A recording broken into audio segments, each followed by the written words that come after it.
Olá, tudo bem? No painel regional de hoje, vamos falar com Ricardo Falco, engenheiro químico, pedagogo, pós-graduado em gestão educacional e escolar, consultor pedagógico, autor de livros didáticos, professor de química e diretor escolar por mais de 30 anos. Atualmente, diretor pedagógico do Rafael de Santo, da unidade Swiss Park de Campinas. Seja muito bem-vindo aqui no painel regional pela Rede Família. Obrigado, Laísa. Obrigado às pessoas que nos assistem e pelo espaço para a gente conversar um pouquinho sobre educação, né? Um tema tão importante para nós. Com certeza. Na verdade, fundamental, né? Sem dúvidas. E eu acredito que tenham muitas dúvidas aí envolvidas de pais, né? Até mesmo de alunos que também estejam acompanhando aqui com a gente. Então, tenho certeza que vai ser um bate-papo muito produtivo. Eu espero que sim. Né, Ricardo? Então, vamos lá. O IBGE aponta queda no número de crianças de 4 a 5 anos nas escolas no período pós-pandemia. Essa realidade pode prejudicar a meta do governo federal de ter 100% das crianças na escola, ou é só um momento de cuidados assim dos pais em relação a isso, Ricardo? Então, Laís, essa é uma questão muito importante, né? O início da escolarização, ele traz vários aspectos que dizem respeito não apenas à formação acadêmica dos alunos, mesmo que são os anos iniciais do processo, mas é o engajamento, é a socialização, é o início de rotinas ligadas às escolas. Mas vamos deixar claro que essas perdas aconteceram no pós-pandemia ou até durante o período pandêmico nas classes sociais menos favorecidas, infelizmente, né? Agora, sim, claro, né? Criança fora da escola acaba prejudicando todo o processo, né? Acaba prejudicando não a formação acadêmica do aluno, mas acaba desembocando num final, não vou dizer trágico, mas num final difícil para todo o processo de formação, inclusive da nossa sociedade, né? Isso realmente é uma realidade, né? E falando de pandemia, que foi esse marco mundial, não só na área da saúde, né, mas também em tantos outros setores da sociedade, de que maneira a educação ela foi afetada assim no dia a dia dos alunos hoje? Você consegue trazer esse panorama para a gente? Então, o que a gente percebe? Hoje, há alguns estudos que apontam prejuízos que aconteceram em questões acadêmicas pelo mundo. É um panorama mais ou menos mundial. Vamos falar do Brasil. A Universidade de Stanford fez um levantamento sobre as perdas acontecidas em vários países aí no mundo. O Brasil, Laísa, constataram que as perdas em língua portuguesa foi de 60% dos conteúdos. Nossa, isso realmente e matemática, grande, 80% dos conteúdos. Veja que coisa louca. Não é deixar de aprender, é perder o que já haviam aprendido. Isso, lógico, isso acontecendo, e acontece sobretudo nos anos, até o 9º ano, essas perdas são muito significativas. Um outro aspecto importante é que o aluno vinha numa rotina escolar ao longo da sua história. Aquela rotina que a gente conhece, de segunda a sexta-feira, né? Participando na escola, naquela ansiedade de encontrar os colegas, os professores. Perfeito. Né? Agora, Laís, imagina o seguinte agora. Uma criança, ela de repente perde isso, perde esse contato, essa convivência, e ela passa a interagir com o seu professor numa tela. Ora, e o pai e a mãe, que não são pedagogos, acho que na grande maioria, né? Como orientar os filhos? Então, sim, as perdas foram muito grandes. E para nós, as escolas, nós temos que retomar o processo de reinício, né, das aulas presenciais, de retomada. Foi um processo que nós tivemos que fazer um replanejamento de todas as nossas atividades. E foi algo, acho que, meio novo para todo mundo, né? Porque ninguém esperava que esse momento fosse chegar. Pois é, né? Felizmente, estamos fora disso. Sim. Mas imagina que nós tivemos que fazer antes do planejamento para todo o ano letivo, nós tivemos que fazer um planejamento zero e nós tivemos que diagnosticar ou tentar avaliar criança por criança onde cada uma delas estava. Então, as distâncias, a heterogeneidade entre os alunos, ela ficou ainda mais acentuada por causa disso. Eu imagino assim, a convivência com os alunos, né, o dia a dia, a interatividade com pessoas é muito diferente de você realmente efetivar, dar uma aula ali de forma online. Até porque a aprendizagem ela é muito individual.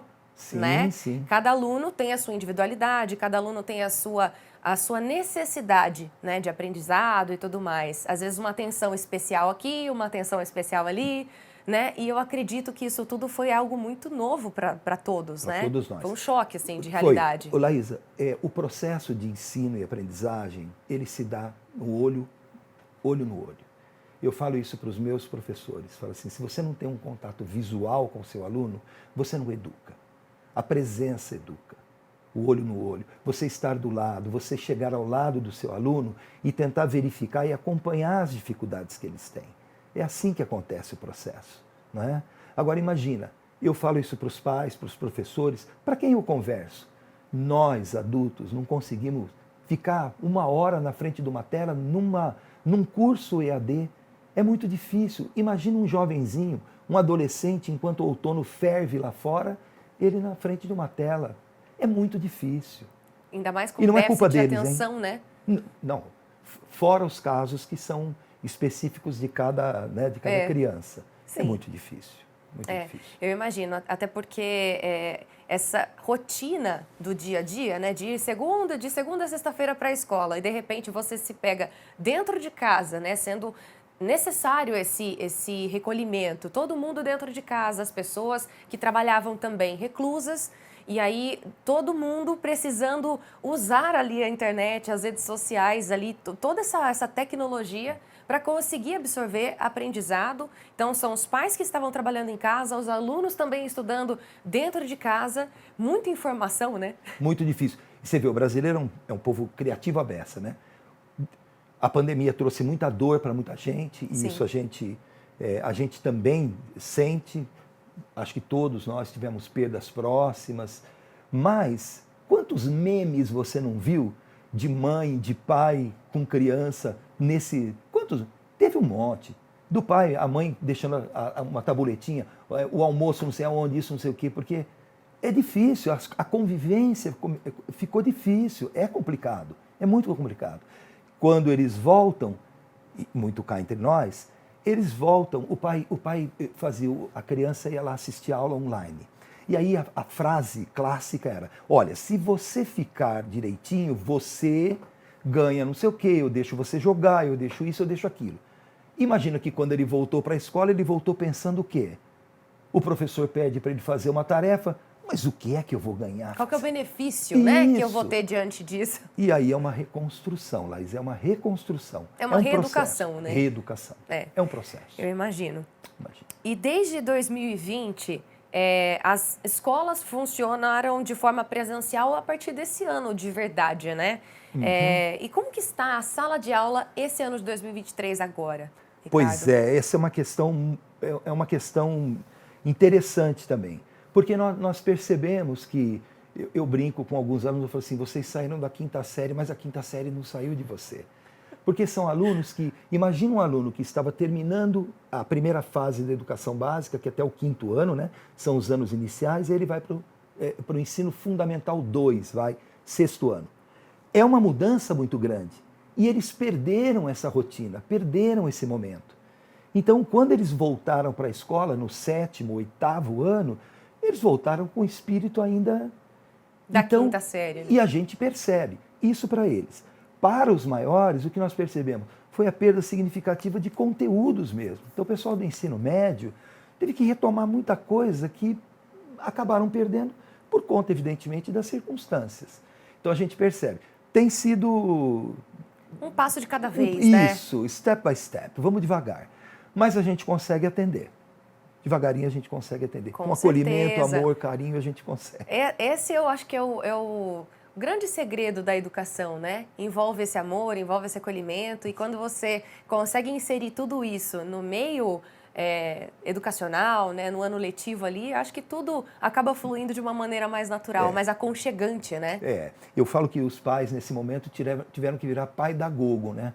Porque eles tiveram que, de alguma forma, tentar ajudar as crianças. É verdade. Né? Mas o que eles precisam também, nesse momento de ressocialização, porque muitos perderam também o contato com os colegas. Depende de cada família, né? Mas o acolhimento, o carinho, a compreensão, às vezes a firmeza, isso são elementos importantes para que eles retomem as rotinas.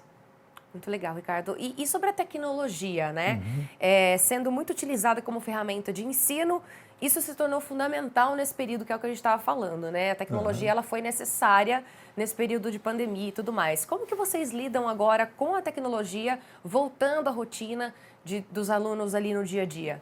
Então, Laísa, ó, tecnologia, na verdade, um lápis é tecnologia, né?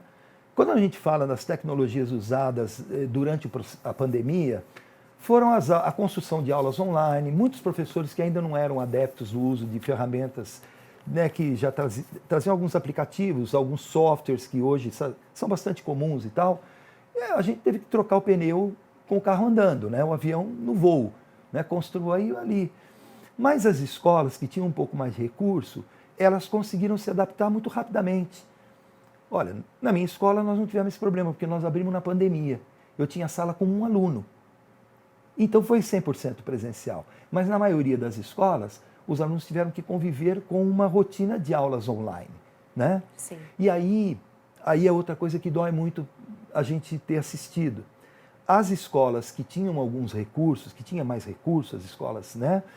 Elas conseguiram se adaptar e montar as ferramentas com muita rapidez.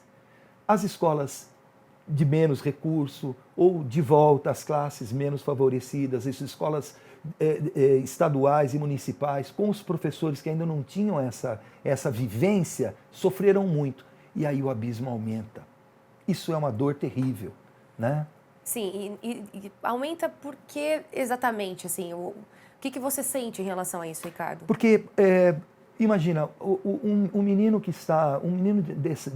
dessas classes menos favorecidas, das escolas que não têm esse recurso, como que ele vai ficar em casa? Ele vai assistir aula online, demora, às vezes a internet dele é ruim, ele não tem um bom computador, então acaba o estímulo, ele perde o estímulo. E, por outro lado, escolas que têm mais recursos, colocavam lá uma forma diferente de abordar assuntos, o professor tinha outros recursos. Uma forma até mais interativa, mais né? interativa. Então, isso acaba distanciando. Mas essas tecnologias, elas continuam, né? Eu acho que isso faz parte da aula, né? Eu acho que não tem nem como, né, depois de tudo que aconteceu, retirar essa tecnologia, porque foi uma coisa que chegou e eu acredito que tenha chego para ficar, né? Isso. Veja uma coisa interessante. Tecnologia, você sabe qual é o momento de maior geração de tecnologia, momento de geração de tecnologia?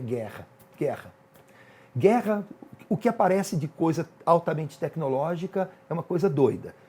A pandemia também mostrou isso, ela trouxe esses elementos. Nós aprendemos, eu espero que as pessoas não me entendam mal, pelo amor de Deus, nós aprendemos muito com a dor. Aprendemos muito com a dor. Aprendemos com a dor, aprendemos a ser um pouquinho mais humanos com a dor. Nós aprendemos a conviver melhor com a dor. Nós aprendemos a entender a dor do outro através da dor. Né? A empatia. E a escola também aprendeu muita coisa com a dor. Nós entendemos que os processos de ensino e aprendizagem, eles precisavam ser renovados em si mesmos para que aquele aluno pudesse, de fato, olhar a escola como a oportunidade de ele voltar a sonhar. E essa é uma coisa importante. Aí a escola é um elemento estratégico. Fundamental, né? Fundamental. Com certeza. Alguns pais de primeira viagem, eles têm um pouco de dúvida, né? Em qual colégio eu devo inserir o meu filho? Qual que é o ensino que eu devo priorizar?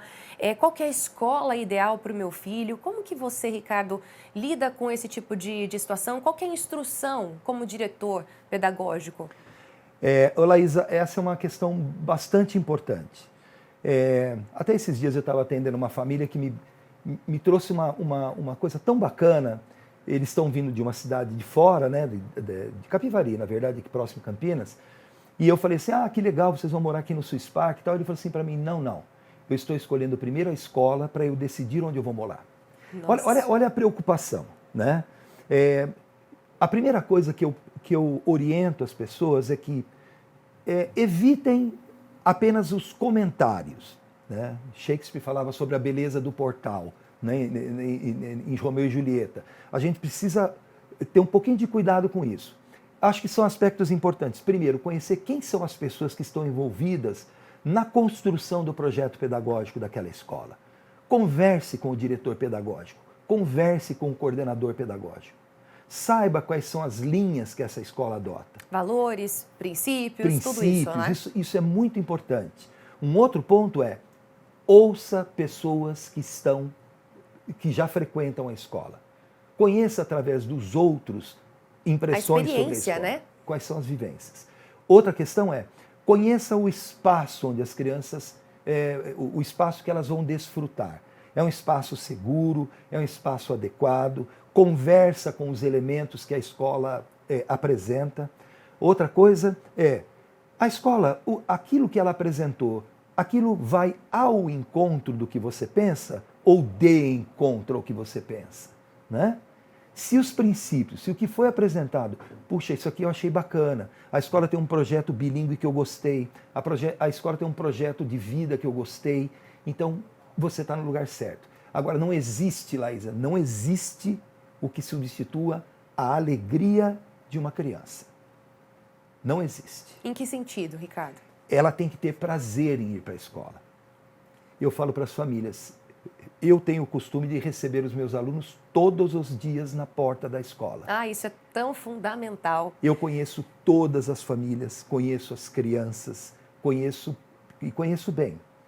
Então você percebe que elas chegam para a escola, às vezes elas chegam sorrindo e vão embora chorando. É porque o dia foi bom, o dia foi prazeroso, foi divertido. Então esse é um ponto importante, né? Isso para os anos iniciais, para esses pais de primeira viagem, né? Agora, alunos também buscam novas oportunidades ao longo do ciclo escolar. Aí eles já têm outras vivências e aí, obviamente, eles já conhecem programas, material didático, corpo docente, mas essas são as orientações fundamentais aí para... Aí tem a vontade própria ainda do aluno, né, que vai crescendo, vai ganhando as suas experiências ali e fala assim, poxa, eu não quero ficar longe dos meus colegas. Isso. Eu já vi vários casos, né, na época que eu estudava, inclusive, nossa, que saudade, por sinal, né, tem vaga na escola. Do dia a dia da escola, do colégio, eu sinto muita saudade, de verdade, eu amava ir para a escola. E eu me lembro, assim, que às vezes um aluno precisava sair porque ia mudar de cidade. E, nossa, era uma depressão ali na aula, né, na sala de aula, porque algum aluno nosso, da nossa turma, ia precisar sair e no ano que vem a gente não ia ver mais. Então, e esse contato, né, de você estar ali recebendo os alunos diariamente, isso realmente faz toda a diferença. Isso é uma receptividade, isso é caloroso, né? Sem dúvida. Passa muita confiança. Né? Veja, eu acho que as pessoas, as famílias têm que ter uma referência na escola. Eu falo que eu tenho para mim, isso para mim é muito claro. Ao longo da nossa vida escolar, são alguns anos, né, de escola. Alguns bons anos. Então, no início tem algumas coisas que são ideias, depois essas ideias acabam virando certezas e hoje algumas convicções, das quais eu estou absolutamente, né, fechado. Certo, né? É assim, a criança e a família precisam se sentir respeitados. Eu, por exemplo, a qualquer momento eu atendo um pai. Você não sabe a agonia, às vezes, de uma mãe, de um pai em conversar com você. Uma criança, ela precisa ser ouvida, respeitada. Ela precisa se sentir parte da escola. É pertencimento. Quando ela sente isso, ela se sente acolhida. É uma segunda família. E você imagina que aqui no Ricardo? Swiss Park é uma região que recebe muita gente de fora. Muita gente de São Paulo continua trabalhando em São Paulo, muda para cá por uma questão de qualidade de vida. Sim. E a gente recebe alunos que vêm de fora. Então, o primeiro movimento é o acolhimento. Você tem que entender que ele está vindo de uma outra escola, que ele tinha outros amigos. Outros vínculos, né? Claro. E isso faz parte não é a última vez que ele vai mudar de lugar, de vida, enfim. Mas nós precisamos precisamos trabalhar nesse acolhimento. Trabalhar no acolhimento para fazer com que isso seja agradável, né, a todos, lógico, né? E que os pais também não fiquem com aquele sentimento de, meu Deus, não devia ter feito isso. Não é verdade? Tem muito disso, eu acredito, dentro da família, né? Muito, a mudança muito. de colégio impacta não só a vida ali, o cotidiano do aluno, mas da família toda, né, no contexto geral, né? Tanto que eu oriento as famílias que, quando eu recebo um aluno, né, sim, acho que muitas escolas fazem isso, a gente pede para ele fazer um test drive. Para só vir um dia aqui, fica com a sua turma, vê o que você sente. Porque nós precisamos entender que receber um aluno não é vender apenas uma cadeira, uma matrícula, não é isso. Nós temos que entender, eu tenho o mantenedor da minha escola. E eu sei que eu tenho que dar um resultado. E eu luto muito por esse resultado. Eu entendo isso. Mas eu sou um educador. Eu não sou um vendedor de sonho. Eu sou um educador, né?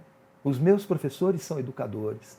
Então, faz parte do processo de entrada de um aluno, desse processo, vamos falar de venda, eu acho muito duro falar isso, mas esse acolhimento. Com certeza. Muito legal. E agora falando sobre o novo ensino médio, Ricardo. Esse é um tema que gera muita polêmica, né? Algumas discussões. O que os alunos ganham com essa nova proposta? Nós temos umas 2 horas para conversar? Vamos tentar. Os espectadores aí têm paciência, porque é o seguinte, se você me permite, eu vou fazer uma retomadazinha rápida de alguns pontos aqui. O ensino médio brasileiro ele era muito focado em resultados por conta das universidades. Então, o lado conteudista era importante para o cara passar na faculdade, enfim, tinha toda essa questão. Por volta dos anos 90, apareceram os PCNs, que foi a ideia, era o novo ensino médio, os parâmetros curriculares nacionais, que eles tentavam ressignificar os conteúdos através de um binômio que depois virou clichê, né? Que era interdisciplinaridade e contextualização. Por que isso? Porque a escola se distanciava muito da realidade do aluno. O que eu aprendi aqui em matemática, por exemplo, estava muito distante do que acontecia no meu dia a dia. Então aquilo ficava chato, enfadonho. E aí a pergunta vinha, para que eu estou fazendo isso? Por que eu estou aprendendo isso? Por que eu estou né? fazendo esse negócio? Que coisa chata. Tudo bem. Mas tinha a desculpa do vestibular. Depois veio o Enem, cuja intenção inicial era fazer um diagnóstico das competências e habilidades dos egressos da 3ª série do ensino médio. Como o nosso aluno está saindo da 3ª série do ensino médio? Essa era a ideia. Depois, o Enem teve aí, ele se transformou num vestibular nacional, que é uma forma democrática de ingresso às universidades. Mas mesmo assim, sentiu-se a necessidade de o que é que eu quero ser o resto da minha vida e quando eu vou escolher isso? Aí vem, então, estou pulando um monte das questões históricas. Mas está dando para entender super bem. E aí surgiu, no governo Temer, né, na verdade, essa proposta da Base Nacional Comum Curricular e o início de um novo ensino médio. Ele foi aprovado em 2017, a sua implantação deveria começar em 2022 e o término dessa implantação gradativa até a 3ª série seria 2024. Beleza, ótimo, ideia fantástica. A ideia era pegar o ensino médio com 3.000 horas, os 3 anos, né? Divididas. Isso. Com 1.800 horas disso oferecidas para itinerários formativos, 1.200 horas para formação geral básica, mas a pergunta que ficou na cabeça das pessoas, na minha pelo menos, foi a seguinte: um garoto, ele sabe no ensino médio o que ele quer ser para o resto da vida? Laísa, e as pessoas que estão nos assistindo aqui, eu fiz faculdade, e como você escolhia uma matéria eletiva na sua faculdade, por exemplo? Nossa, o que me fez escolher com 17 anos, né? Eu entrei na faculdade com 17 anos. Eu também. E o que eu sempre comentava com os meus pais era o seguinte: como que eu vou escolher a minha profissão para o resto da vida com 17 anos? Pois é. Né? Imatura ainda, muito nova, muito jovem. Mas a sorte é que eu sempre fui muito comunicativa. Inclusive na escola, nas reuniões de pais e mestres, os meus pais eram chamados na escola e, olha, a Laísa é uma excelente aluna, mas ela atrapalha o andamento da aula, de tanto que eu conversava. Entendi. Eu falava muito. Então, o que me fez escolher comunicação social e jornalismo foi exatamente isso, né? Foi essa facilidade que eu tinha de comunicação e eu fui eliminando disciplinas que eu nunca me dei muito bem. Exatas, por exemplo, não era muito a minha praia. Eu tinha um pouco de dificuldade. Então, eu falei, não, isso aqui não, tal, enfim. Então, eu consegui, né, desenvolver essa habilidade aí, conversando muito com os meus familiares, meus pais me apoiaram muito e eu consegui chegar nessa conclusão e deu certo. Não, você né? deu os meus créditos, né? Que não é muita coisa. Pois é. Mas você viu a minha primeira formação, eu sou engenheiro químico. Eu fiz engenharia química na Unicamp. Quando eu estava no 4º ano de engenharia, eu me descobri professor. E aí eu descobri o que eu queria ser pro resto da minha vida. E quando a gente faz o que a gente gosta, a gente não trabalha. Eu me divirto. Todo dia eu me divirto. Mas é uma coisa interessante, eu digo o seguinte, lá no meio da faculdade tinha um negócio, pelo menos na Unicamp, que é matéria eletiva. Sabe como que eu escolhi a matéria eletiva? A que me dá menos trabalho, cara. Porque eu tinha laboratório, tinha cálculo, tinha isso, tinha aquilo. Eu escolhi aquilo que vai me dar menos trabalho. Agora você oferece ao aluno os tais itinerários formativos, que esse foi o elemento novo que apareceu. Inicialmente em 4 áreas de conhecimento, e o aluno tinha que escolher entre aqueles itinerários o que ele queria fazer. É natural, ele é um adolescente, Laísa. Ele vai falar assim, o que dá menos trabalho? Na maioria das vezes. Então, em resumo, Ricardo, só para a gente conseguir concluir esse raciocínio, essa reforma do ensino médio, então, vai facilitar essa ingressão para o aluno na universidade, para fazer com que ele se descubra de uma maneira mais fácil? Então, a intenção era essa. Só que você sabe que pelo Brasil apareceram centenas de itinerários formativos e um deles vai aprender a fazer brigadeiro, resolver cubo mágico. Sabe por quê? Porque a ideia é boa. O itinerário formativo, eu tenho, por exemplo, um itinerário de química forense, um de saúde mental, um de construção de um projeto sustentável de uma residência. Tudo bem, mas na rede pública, não estou falando mal, por favor, dos professores, não é nada disso. O professor que não tinha formação para dar um determinado itinerário, e ele era obrigado a dar. Qual vai ser a qualidade disso? Por isso houve todo esse rebuliço e hoje está parado. E essa polêmica, sim. Teve essa polêmica, né? Entendi. Agora, eu deixo uma pergunta para as pessoas que estão nos assistindo e para você.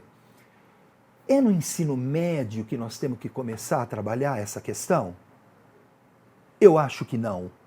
Eu acho que essa questão nós temos que começar a trabalhar desde o 6º ano, 5º ano. Introduzir isso desde a infância. Né? Isso. Maravilha. Através de elementos, por exemplo, no processo avaliativo, eu tenho um elemento no meu processo avaliativo, que eu inventei lá, que chama TCT, um trabalho de conclusão do trimestre, que ele escolhe uma trilha para ele desenvolver. É um trabalho que ele vai fazer, é escolha livre, dentro de uma plataforma, já tem os assuntos ali, e aí a gente vai construindo esse processo. Outro elemento, se eu tiver mais um minutinho para falar para você, é projeto de vida, o trabalho socioemocional, que hoje é um elemento importante na BNCC. As escolas precisam, de fato, trabalhar ao longo da escolaridade da criança, do adolescente, um projeto de vida. Aí eu acredito. Maravilha, muito bacana. Ricardo, que bate-papo gostoso. Bom. Por mim, eu ficava aqui mais tempo conversando com você, mas infelizmente o painel regional de hoje fica por aqui. Nos encontramos na próxima edição. Eu te espero. Até lá. Tchau.